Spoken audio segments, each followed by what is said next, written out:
I have one question. Interrupt much? Jeez. I have one question from homework so far. Put you guys over there. Share the screen. So it's number 60, right? Why didn't I look before I went here? Yes, number 60. This nifty question here. Stop. One thing that's a little evil in the way they ask the question is it's much easier to discover these things not in this order.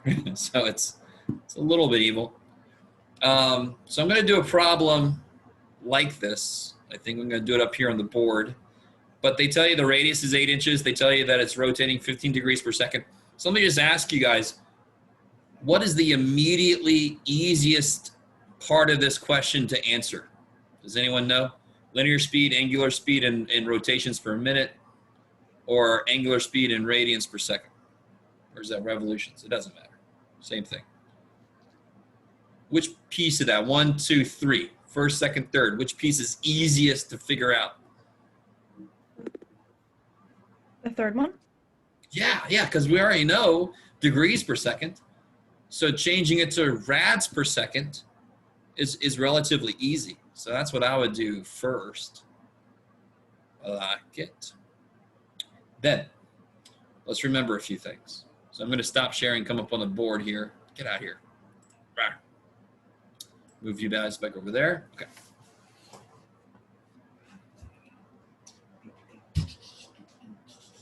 Wow, I haven't used my board today. This is all from last night. Neato. All right.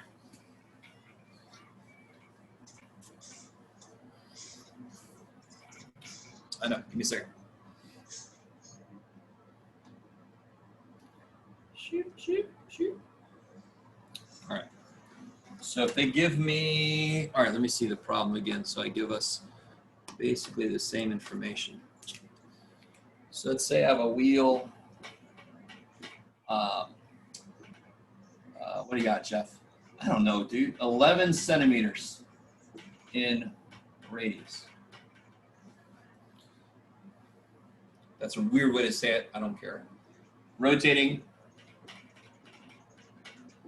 at 28 degrees per second. All right, so what's the angular speed in rads per second? And what's the symbol for this? What's the symbol for angular speed?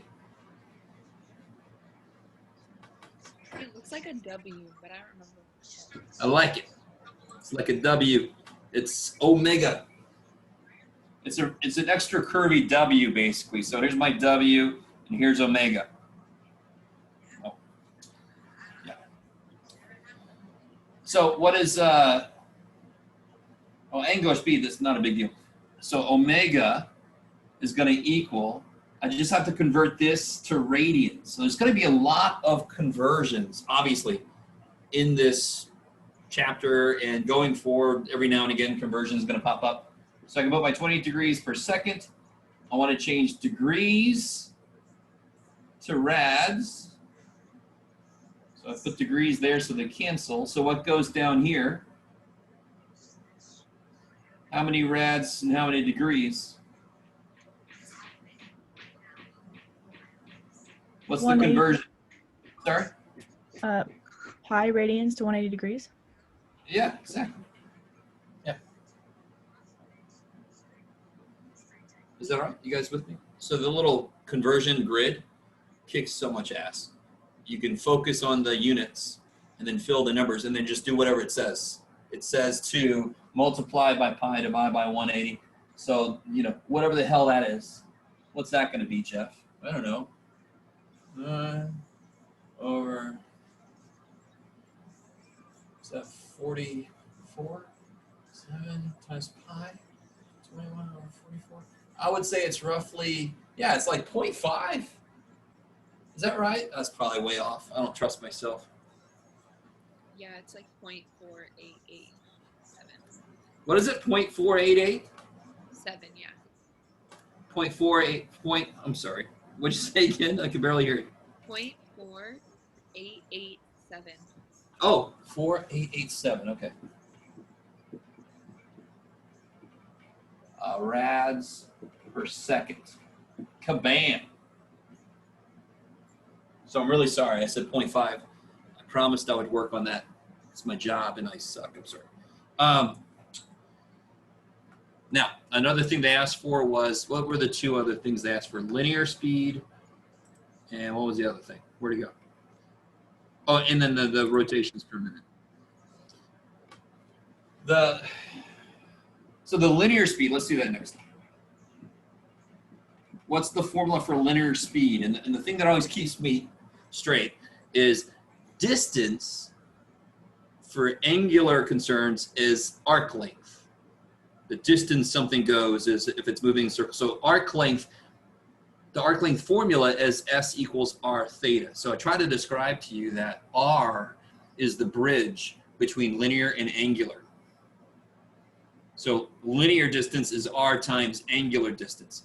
Linear speed is R times angular speed. That kicks so much ass if you let it.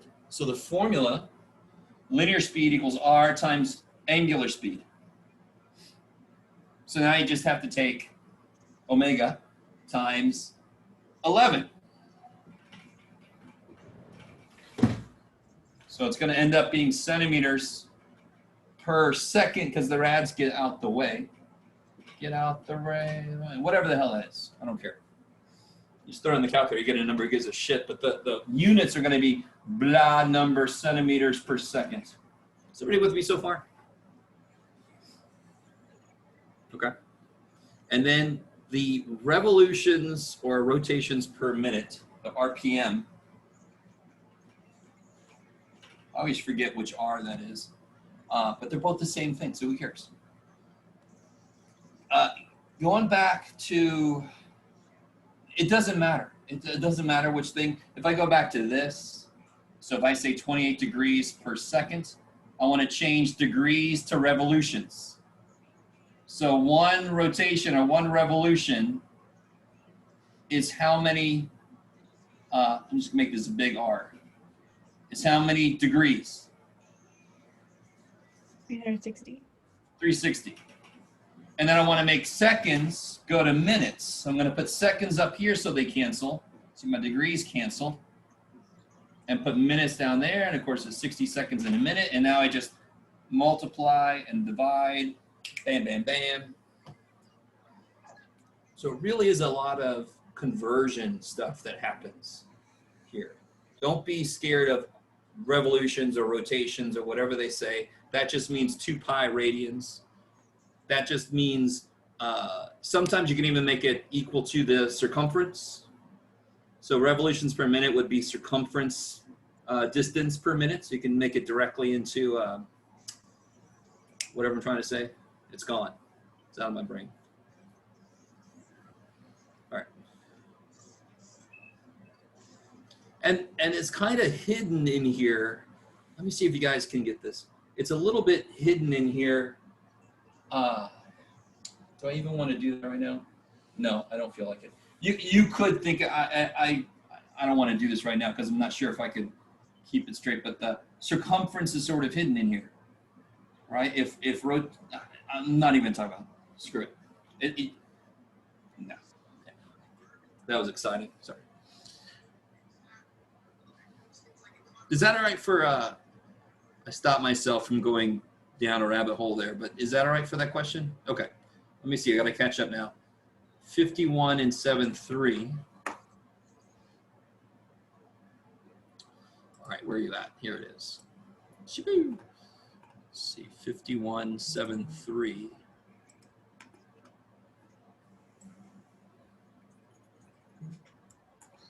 There you are. Let's see what this thing is. Oh yeah, okay, I love it. So there's 2 ways to do this, especially when you're in 7.3. I think by that point we know both ways. I'm gonna erase this. All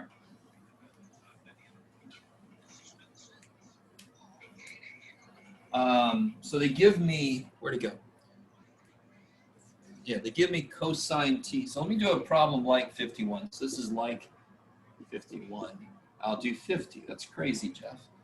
So if cosine t is 1/7 and it's in the fourth quadrant, find sine t.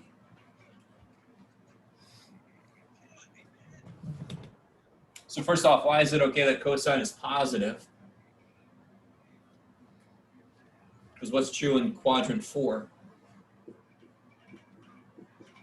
X is positive. X is positive, kick ass. So my answer for sine is going to be Negative. negative. I like it. So there's two ways to do this now. We have two completely valid methods to do this. The math is actually the same in both. It just doesn't seem like it. Could somebody give me one? There's two ways. There's got to be, somebody's got to know one way.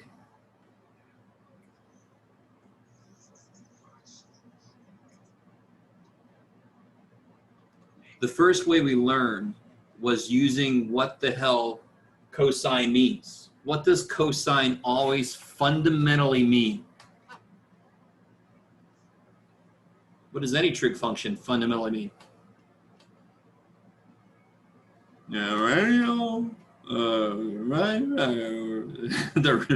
It's a ratio of what? All trig functions are ratios of The sides of the triangle. yeah, sides of a right triangle. I love it. So what's cosine? Which X side and the would be? hypotenuse. Sure. So the x side to the hypotenuse. And then if I want to find sine, I do this. And I'm not worried about drawing my triangle in the fourth quadrant because I already know my answer is going to be negative.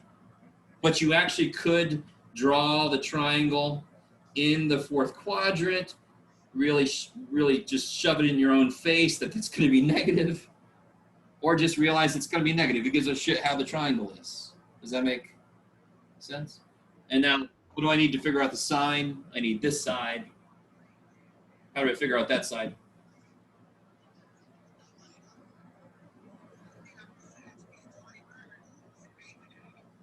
Pythagorean theorem. Yeah. 7 squared minus 1 squared. So it's 49 minus 148 equals this squared, so square root of 48. So then what's the sine of t? It's going to be negative. Sine, of course, is y over hypotenuse. All right, I'm not going to get any help today. I understand. That's one way to do it. Nothing wrong with that at all. Here's the exact same way to do it, but it looks different. Cosine, what's sine squared plus cosine squared? Always. 1. 1. So now I know cosine t is 1/7, so sine squared, I didn't make that s squared plus cosine squared equals 1. Subtract, right? So I get s squared equals 1 minus 49. No, get out of there. 40, get out of there, Jeff. You can do it. 1 minus 1/49. So you get s squared is 48 over 49. So when you take the square root, you get square root of 48 over 7. And remember, when you take a square root, it's plus or minus. Let me stop for a second. I sort of did that quickly. I actually don't give a shit because the math here is easy as all hell. You just have to remember this equation. Throw shit in, solve. Plus or minus, you pick the right one. It's negative because we're in quadrant 4.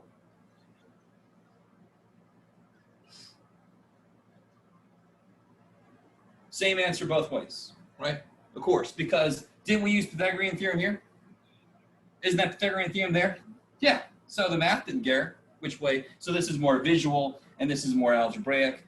They're the same. I like it. Is that all right? Person who asked that question. Let me see. If I don't hear anything, I'm going to assume that's a yes. Okay. 7-2, number 11. 7-2, number 11. Oh, where are you? There you are. So this one gives you this information. Let me take this away.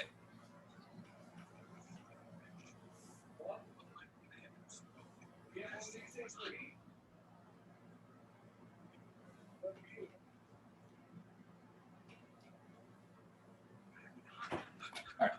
So this one says, let me see, number 11. Yeah, I'm going to do one like it. I'm going to do number 10.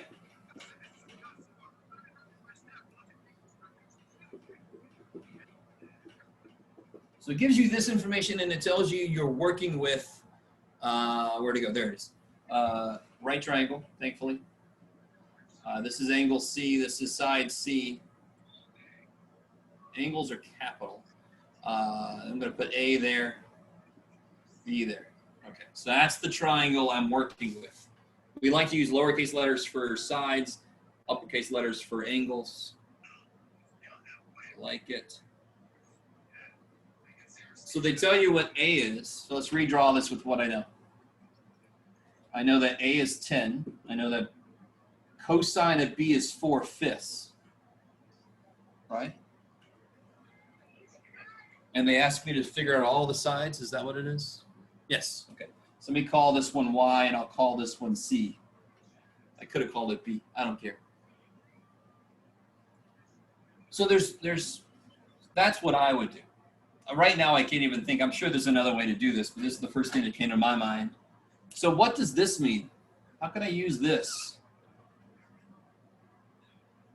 Why can't I just put, obviously, what's already wrong with me trying to use this directly in the triangle? It's a ratio. Yes, but what's even more like in your face? Where would you want to put 4? You would want to put 4. In the A spot. 10 is. And there's a 10 there already. All right, I like it. So what can you say? 4/5 is equal to what? What's the cosine of B? What ratio it is? So that would be 10 Over C. to C. Does that, let me stop right there. Does that make sense? So the answer to any trig function is a reduced form of the actual lengths of the sides in whatever triangle we might be discussing. It always is, always. I can say that number 11 is slightly different. If you take a look at it, sine B equals 1/2, and then they give you A. So it's a little more involved. All right, we'll take a look at it. But number 10 is talking about B, and they give you A. So I'll think about it. And this, so all I got to do here is cross multiply. C equals 50 divided by 4, so 25 halves, so 12.5. And once you got what this is, you can figure out what that is. Pythagorean Theorem. I'm not even going to do it. It's like butter. I'm not going to do it. Okay. So let me look at number 11. Well, we'll set it up and see if there's any freakiness to it. I'm going to leave you there. You stay right there. I'm going to take this away. I can't use purple, can I? My purple's starting to die. All right. Let me take this away. Is everybody all right? Yes. So number 11 actually says, man, all my pins are dying. How are you doing over there? You doing all right?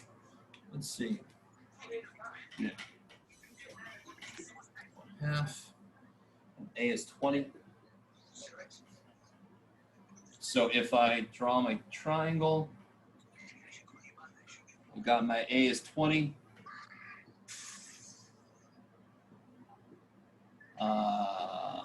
Okay.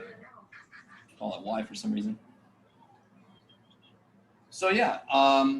Oh, this one's neat. Good point. This one's really neat. I like this one. You would, Jeff. So yeah. What can I write? Now this one is so cool. I almost don't want to do anything. You should be a capital C. Yeah. What do I write as 1/2 is equal to what? And I really, does everybody understand this step? Sine B, all I'm really doing is rewriting this, but I'm putting what sine B is from the triangle. So what is sine B from this triangle? Y over C. Y over C, kick ass. Of course I love this problem because it's a system of equations now, right? Sorry. We haven't worked with systems of equations directly in this class, but you should know they're coming because we're going to work with matrices. Going to do some matrix algebra. Sorry. Right. There is no spoon. No, stop. What? There's one equation. There's one equation. Why do I know I need a second equation? Because I have two unknowns. So of course I need a second equation. And what is the second equation that relates y and c? It's just the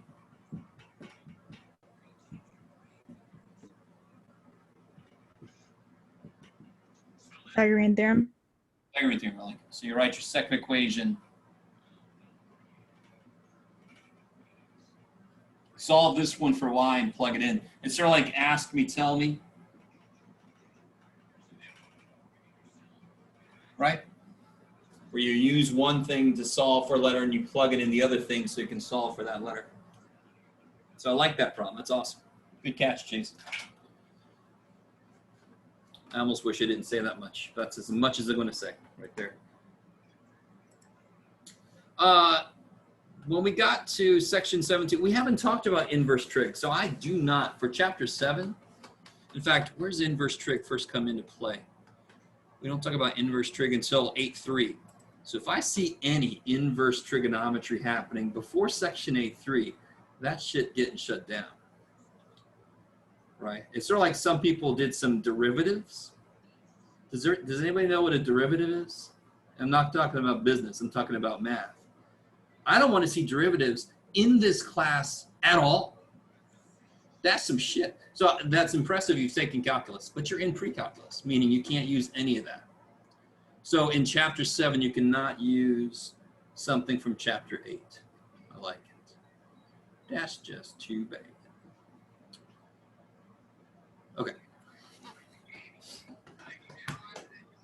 Let me see. Okay, that's enough. Anything else, guys? Did I miss anything? For 11, can you use sine b equals 1/2, knowing that 1/2 would be sine of, say, pi over 6? That's And then effectively what somebody's asking, yeah. And then you And can then figure you out could- that yeah, sine. Yeah. I wanted you to do it this way, but yeah, you're right. I was also thinking, if you know sine b is 1/2, you should know that cosine b, you actually should automatically know without even figuring out the angle. If sine b is the smallest it could be without being 0, cosine b must be the biggest it could be without being 1.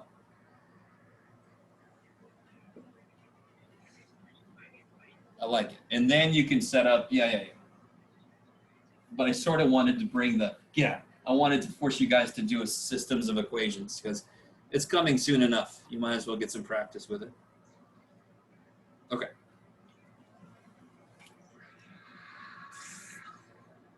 All right, that's enough of that. Anything else, guys, before I get back into graphing stuff?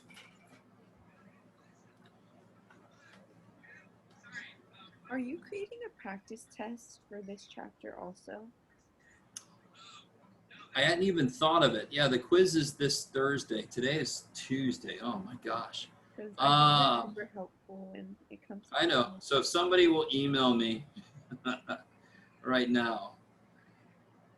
This is weird for me because my entire normal operation, mode of operation is, and this is true for everybody. So I have like standard practice tests that I sometimes like Frankenstein in different ways, depending on whatever's going on in the course. But I'm not used to doing this for all the quizzes I give now. I basically tore all my tests up into quizzes. So I don't have like practice quizzes made. I can Frankenstein them together. So you just got to remind me. I'm sorry about that. Okay. Okay, so let's get back into where we left off, which was section 8.1. We sort of did a little bit, we basically did 8.1. I didn't do too much with secant and cosecant and all, but we did talk a little bit about tangent and cotangent. And if you weren't here yesterday, was it yesterday? What is today? Yeah, it was yesterday. If you weren't here yesterday, there are handouts up on Canvas with the trig functions. There's a completed unit circle. There's the graph of all the trig functions, domain and range, all that kind of stuff. Okay. So let's remember what sine theta looks like. Let's call it sine x for right now. Bam. What's the most important difference between sine x and cosine x? What do you think would be, if you wanted to describe somebody real quick, the difference between them graphically? What would it be?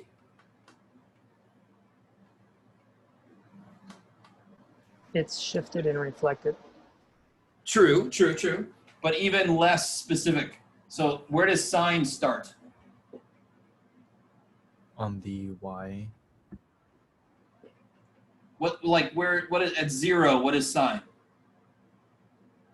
0. 0. I like it. And then it kind of goes from there. Let's see if we can do a full, let's see. So I want to go up to 2 pi. So what would these be?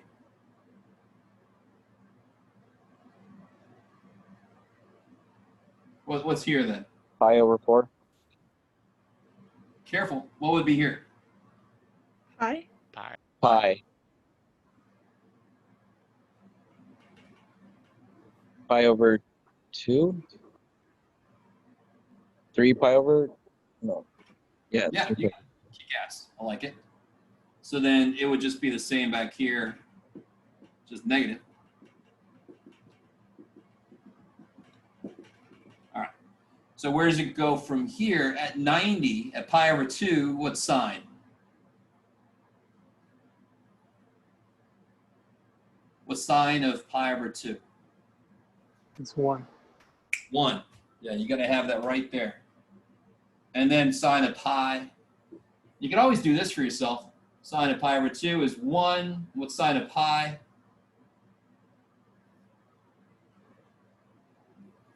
Sine likes y. At pi, is there any y? Pi is 0. And then at 3 pi over 2? Negative. -1. Negative 1. And then at 2 pi is back to 0. And then it does the same thing, but just back here at negative pi over 2, it's negative 1. That makes sense.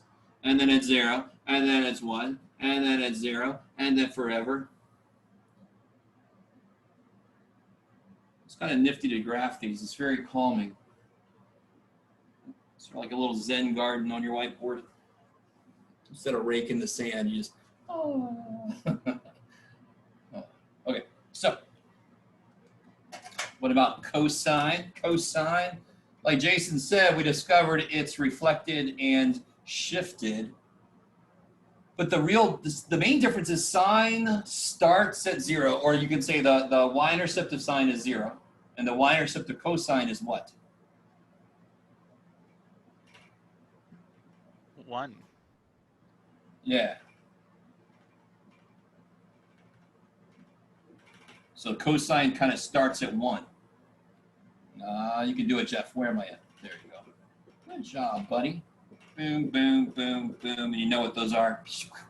So it's going to go down from here. Secant bait, this is really nice. This is kind of nifty. It just goes down from here, hits the low point, hits 0, hits the high point, keeps going. And then from here, it goes down. You can do it, Jeff. Yeah, there, you got it. Hits the low point, hits 0, hits the high point, keeps going. So I always think the cosine looks more like an octopus, even though you can still find it there. But this is definitely an octopus happening, right? I mean, come on. You can't, come on.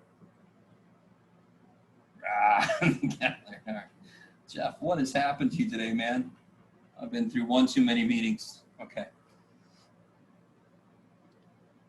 All right, so guess what we're about to do?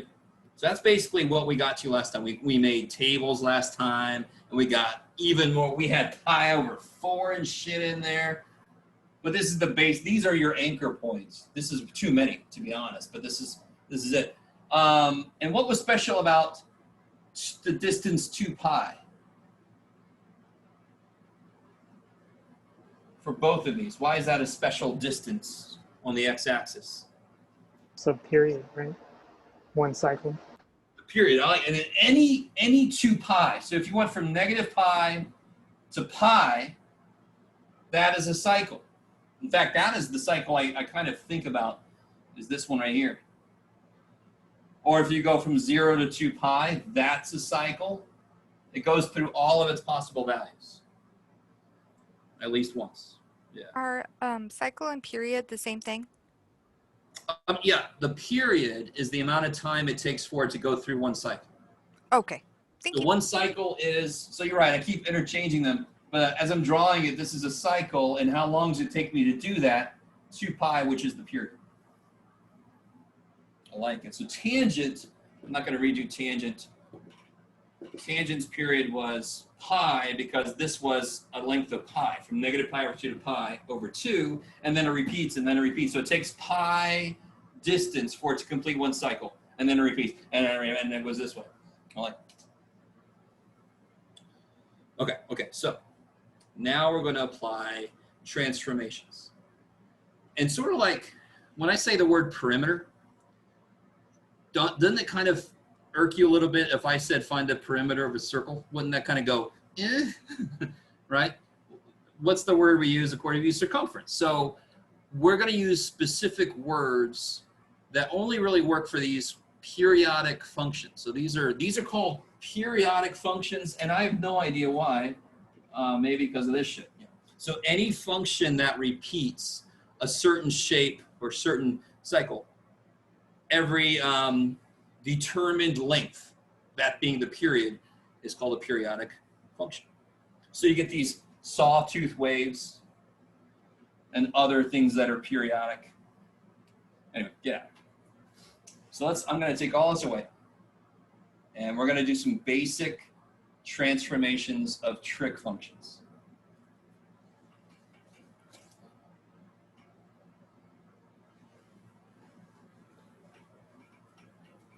It's like 50 shades of blue up here, right? Let's use, come here, black. Let's do it. So let's see, what if I had, start off something not too crazy. Sure, let's do cosine of, now let's see, yeah, let's just do this.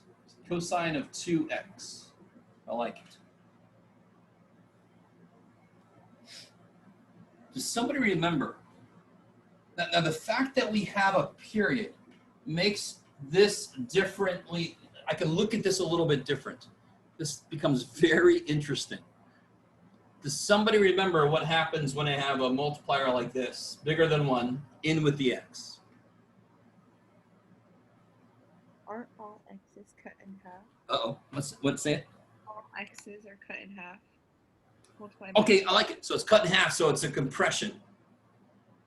Right? And again, it goes along with the idea that if it's in with the variable, it is the opposite of what it looks like. It looks like twice, so it's actually half. So this makes a lot of sense for somebody like that. I can see compressing this thing and making it go like that, right?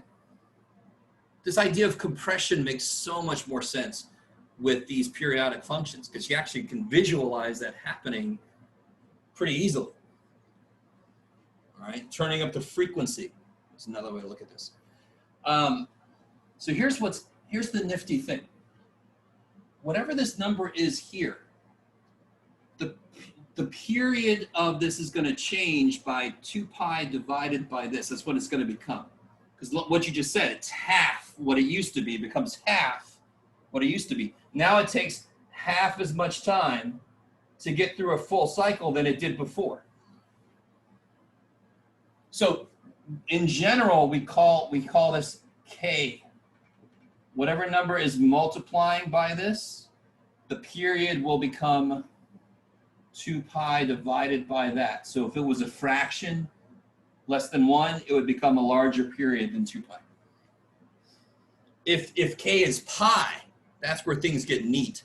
Then you can have scales that go 1, 2, 3, 4 instead of pi over 2 and shit, right? All right, maybe.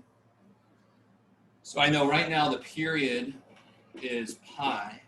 Is there any other shifts happening? No, right? That's the only thing happening. There's no plus out there. There's no something happening inside. There's no number out here. All right, so that's pretty boring, Jeff, but I just want to start off nice.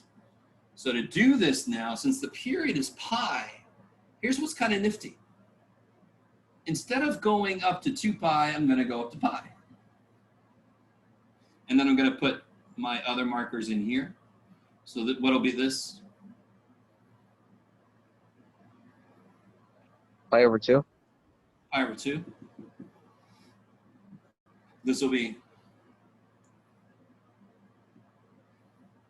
that's Pi over right. 4.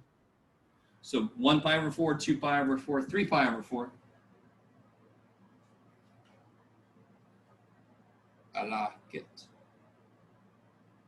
And then, of course, the same thing back here. Oh, my scale sucks, but too bad.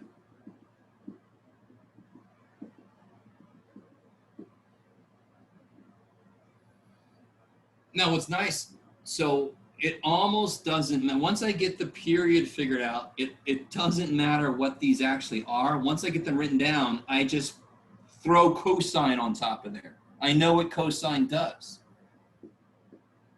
It starts where? Starts at 1. Starts at 1. And then it goes down from there. I actually don't even, I mean, and then it's going to be 0 there, and it's going to be negative, and it's going to be 0 there, it's going to be positive. And then it's going to turn around and do the same things back here.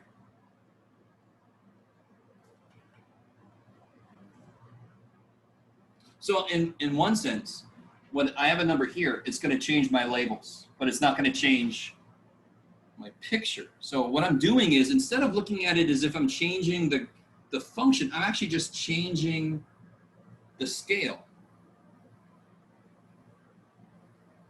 Okay, all right, I like it. So let's throw some more shit on top of this. All right, so let's do a couple things.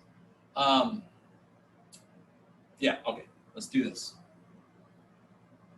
Let me do something right now before this is almost too simple to do here, but doesn't cosine, like it's 1 when the input is 0.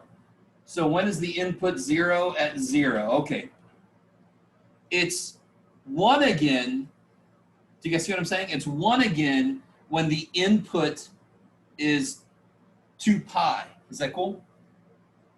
Right, right, because it's 1 at 0, and then it's not 1 again until it gets back to there. Now it's 1 again.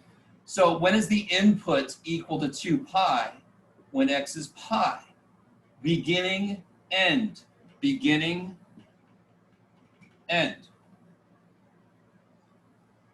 Interesting. All right. Everything kind of works together, which is awesome. Oh, I don't know. I haven't looked. There's a good question in there about how much to graph. I think they might say 2 cycles. Let me see what they say. Well, no, this one says graph 1 full period starting at 0. So yeah, you're just gonna have to read the instructions as you go through. So some of them might want you to graph some negative. You just gotta read the instructions. Okay. So let's do another one.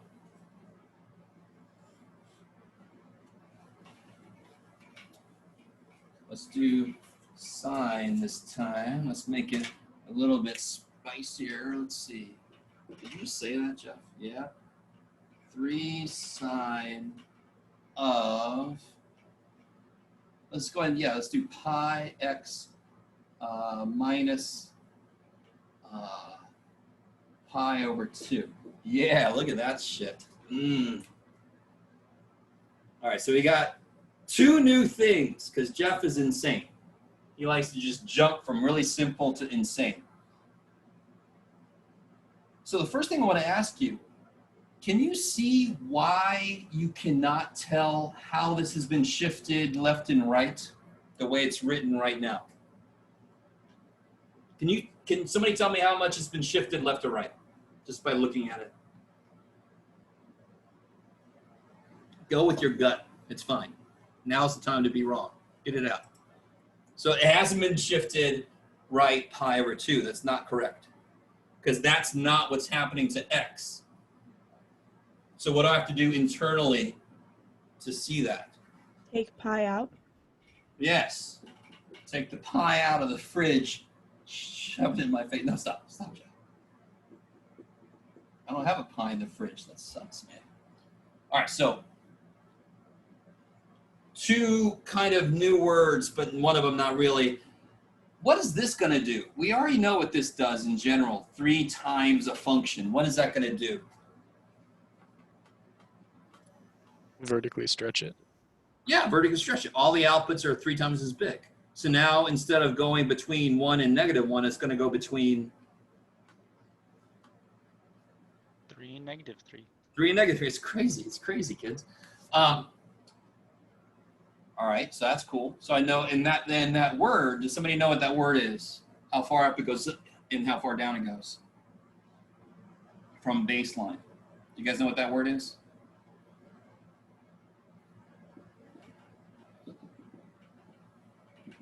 Amplitude.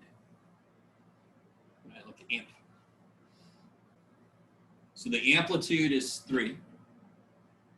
And if this was -3, the amplitude would still be 3. The amplitude is a distance away from the middle line. So even if it's negative, it's just reflection, but the amplitude is still 3. It still gets 3 away up here and 3 away down there. So in the book, you'll see they say it's the absolute value of the number that's here, because it's a distance.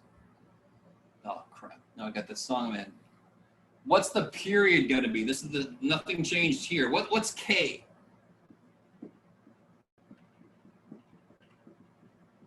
What's K? What's the multiplier inside? It's pi. Pi. So this will be 2 pi over pi. So my period is now 2. Now watch this cool trick. Cycle start, cycle end. If I take the inside, so when the inside is 0 and when the inside is 2 pi, because that's the normal start and the normal end. And to be really honest, if you get what I'm about to say, it's fantastic. You could use negative pi and positive pi. You really could use anything that's 2 pi apart, to be honest. But these are kind of like the baseline to start with. We did this exact thing just a minute ago, right? So if I solve these, let's see if I can do that real quick. The pi's cancel, so here's easy. You get x equals 1/2. And then here the pi's all cancel, and you get x equals 2 plus 1/2 is, what is it, Jeff? There you go, buddy. Good job. Now, real quick, can somebody verify for me this from what I just did? Can you verify this fact from what we just found? How long does it take for it to get through a cycle? Sorry. Yeah, if you subtract 5. Yeah, 5/2 minus 1/2, 4/2, 2. It takes 2 for it to get through one cycle. So you can always kind of like double check yourself as you go through. Do you actually have to do all this? No, but this is kind of nice format of things to discover to then create the graph. The more comfortable you get, the less you have to do all this stuff. So let's see if I can squeeze this thing in here. Let's see. Sir, before you graph, can you Yeah. repeat again how you found the start and the end? I'm confused. So listen. So if you consider, and this is what I meant by, so if you consider from 0 to 2 pi, and this sign, I want to make sure it was signed. 0 to 2 pi is a cycle. So when the input is 0 and when the input is 2 pi, that bookends a cycle. Is that cool? So I just took my input and I set it equal to 0. And I took my input and I set it equal to 2 pi because that's what sine needs to see inside of it to know it's starting, to know it's ending. That's a really weird way to phrase that. Not for me, though. That is the way I would phrase it. But generally, I don't think you hear a lot of people say that. But that's what makes sense to me. Does that make sense? If not, I can say it a different way. That's part of my job. Is that all right? No, you don't like that. You're mulling it over. I'm trying to do like So the no, math portion in my head of how you got x equals 1/2 and x equals 5/2. I'm sorry. That part is where I'm To confused. be really honest, I could have just taken this because pi is going to cancel here and here anyway. But to be safe, you take this whole thing. See how all the pies cancel? I can divide both sides by pi. So you get x minus 1/2 equals 0, so add 1/2. Okay. Now I'm. The same thing, pi, I'm on it. pi, add 1/2. Kick ass. Got it. All right. Thank you. Let me see. And then we got 1, 2, 3, 4. 1, 2, 3, 4. Good. Now, the difference here is I'm not starting at 0. It's been shifted. In fact, did I do that? No, I didn't. Jeff, what the shit? So the reason we did this was so we could actually see the shift. Jeff, so how much has it been shifted in which direction?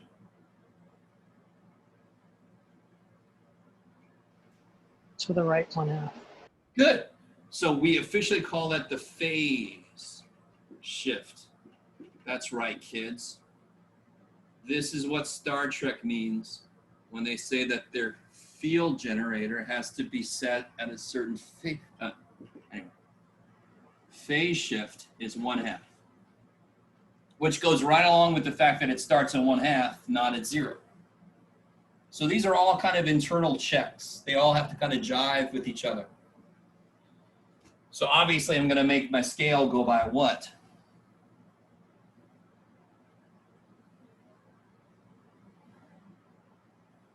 What do you guys think?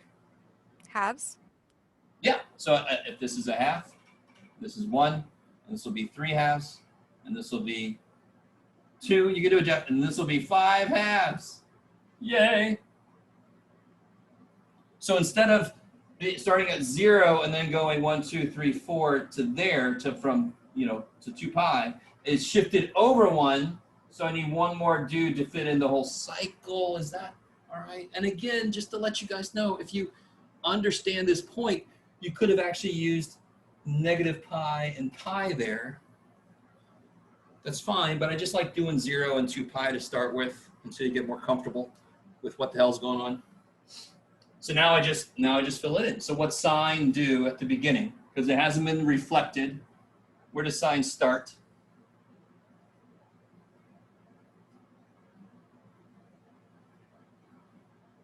Isn't it 3? No, it's going to go to 3 eventually. That's the next place it goes, isn't it? But it starts at 0. And as you do this, you can check yourself. Check yourself. If you put a 1/2 in, what do you get? 1/2 minus 1/2, 0. 3 times sine is 0. Well, what's sine is 0? 0. All right, so you're in the right place. And then it goes to 3. And then it's back to 0, right? So now it goes to 3. Then it's back to 0. Then it's down to -3. I think the scale is off. That's what else is new, Jeff? And then it goes back to 0. And make sure you keep it going in both directions, right? I like it.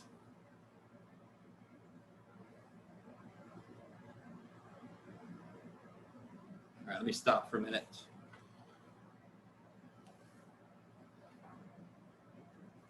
Let me show you what I've put in Canvas for you. I wonder if that seems very familiar. Is that the exact same example I put? Hopefully not.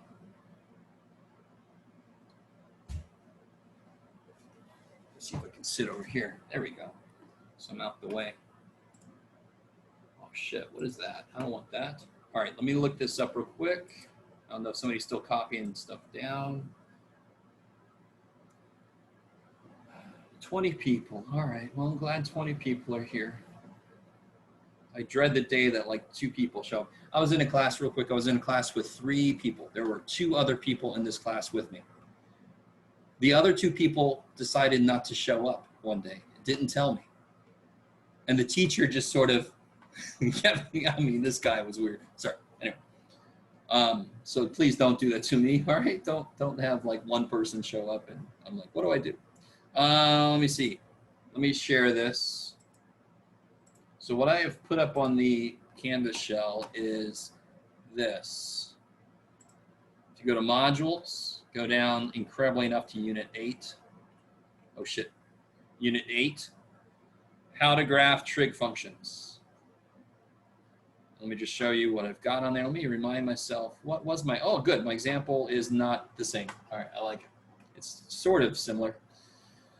So it's got all this stuff explained. The little number out front is the amplitude. The K is the multiplier, blah, blah, blah. I put down here, if we're gonna do tangent and cotangent shifts, when I do the period, obviously it can't be 2 pi over k, it's gonna be pi over k, because the period of tangent is normally pi. And then if you shift it and compress it and whatever, and then the phase shift is where we have to factor so we can see what the actual phase shift is. And then there's the little thing about end and beginning. So here's an example I did, right? So you guys can look through the example. It's basically the exact same work that we just did. I even give a few more specifics.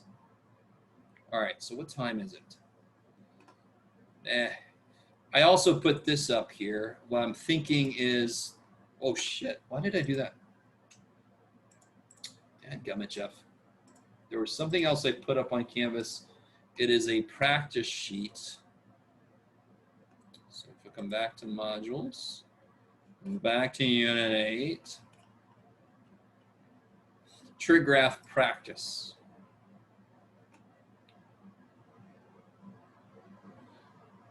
All right, so let's do this real quick.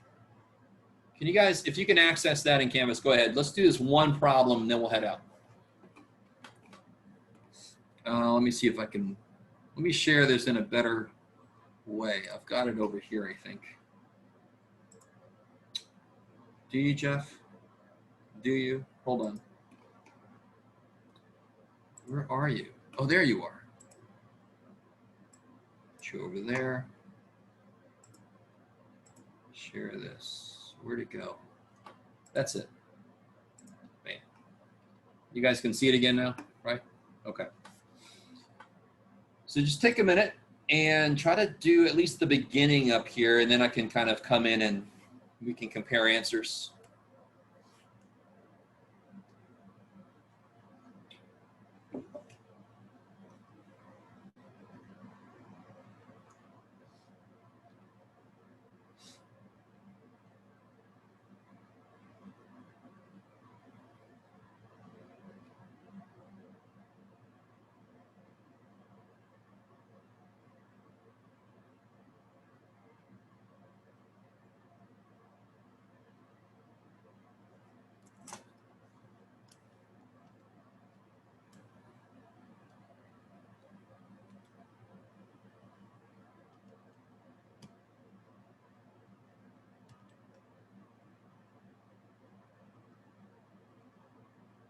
Oh, you silly thing.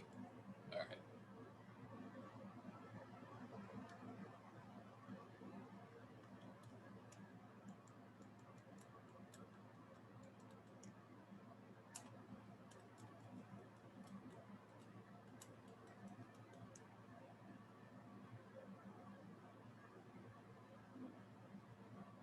I love that shit. All right, wanted to show you that. Okay. Sorry. Get out of here.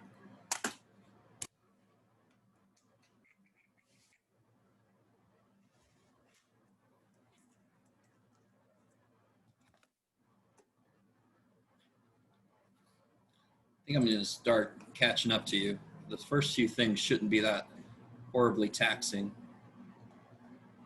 Hopefully.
Yeah, it's pretty cool what happened here. I did a couple things. If you double both sides, that's the first thing I would do. That makes that x minus pi over 4 equals 4 pi. Aw, Jeff, add. I'm glad. Here I am trying to do everything. So let me do that slower, because I just made a mistake. I love when I do that. So first thing I would do is to multiply both sides by 2. I don't know why I have another 2 there. So this becomes x minus pi over 4 equals 4 pi. And then hopefully you add pi over 4, which is better than what I did. And then here you get 17 pi over 4. Now, how can you double check that this looks right? So I would have, so how am I going to say it? You don't have to always, you don't have to be so adamant about not making mistakes if you have built-in checks. So if I would have made that mistake, I would have said, okay, let me check. If that would have been 15, these would have been 14 pi over 4 apart, which is not 4 pi. It would not have matched with the period. But now I see how far apart are these. They are 16 pi over 4 apart, which is 4 pi. So now this does represent a full period in which a cycle will fit. Is that okay? Is that all right? That's probably why you asked me to do it, because I got it wrong. I appreciate that. Keep an eye on me. Now, I'm going to use like every other tick mark here because I've got enough tick marks. Oh, do I? Do I really? Maybe I don't. Let me not do that. So I go pi over 4, and I want to get up to 17 pi over 4. So what should each tick mark represent? So one way you could do that is when I had to go from 0 to 2 pi, each tick mark meant pi over 4, because so like this will be pi over 2. I'm thinking about this problem. Because I can take 2 pi and cut it in fourths. So now I can take 4 pi, the period is 4 pi, and cut it in fourths. And I know each step I want to take is going to be pi big. Or even better, 4 pi over 4 big. Because that makes it like denominators with this. So the next step up would be add 4 pi over 4 is 5 pi over 4. Add 4 pi over 4 is 9 pi over 4. Add 4 pi over 4. Add 4 pi over 4. All right. Let me zoom in. There we go.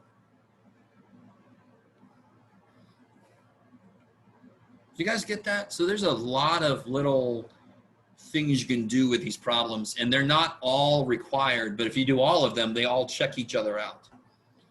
And now I can, if I wanted to, I can go back here. Let's see how I'm feeling. Oh, I forgot about, let me make this a little less thick. All right, let's see what happens to me now. So I'm dealing with sine, right? No, it's cosine. Got to keep myself straight. Dealing with cosine.